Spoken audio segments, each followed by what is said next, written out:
কি রুবেল না? কি অবস্থা বন্ধু? মন খারাপ করে বসে আছিস কেন? কি হয়েছে তোর? এই তো বন্ধু আছি ভালোই, কিন্তু একটু সমস্যা। কি সমস্যা আমাকে বল।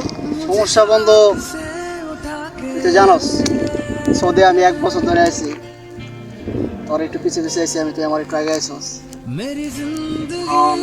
বাড়ি থেকে বাবা মা আত্মীয় স্বজন সবাই ফোন দিয়ে বলতেছে, আমার এক আত্মীয় ফোন দিয়ে বলতেছে যে আমার ছেলে থাকে, সে প্রতি মাসে 60,000 70,000 টাকা আমাদের পাঠায়। তো সেই ছেলেটা আরো 5 বছর আগে আছে। আমার বোন আমাদের পাশের বাড়ি আবুল মিয়ার ছেলে, সেও মাসে 1 লাখ টাকা মতো প্রায় পাঠায়। এখন আমাদের যে কি অবস্থা আমরা তো জানি, আমাদের কথা তো কেউ বুঝতে চায় না। বুঝতে চায় না। প্রকৃতপক্ষে আমরা যে কতটা টাকা ইনকাম করি সেটা তো আমরা যারা বর্তমানে প্রবাসী থাকি তারাই জানি। হ্যাঁ বন্ধু, হ্যাঁ। আমরা হয়তো আমাদের দেশের মানুষ মনে করে যে আমরা অনেক টাকা ইনকাম করি, তাদের মতোই লাখ টাকা ইনকাম করি, কিন্তু আমাদের খবর তো আমরা জানি দোস্ত যে আমাদের কি অবস্থা।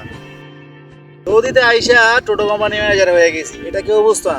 সৌদি খালি বাল্লি, চল দু চোখ যেদিকে যায় সেদিকে হাঁটা। ঠিক আছে বন্ধু, চল। दुआ है कभी दूर तू न जाए, तेरे बिना हो जीना वो दिल कभी ना आए।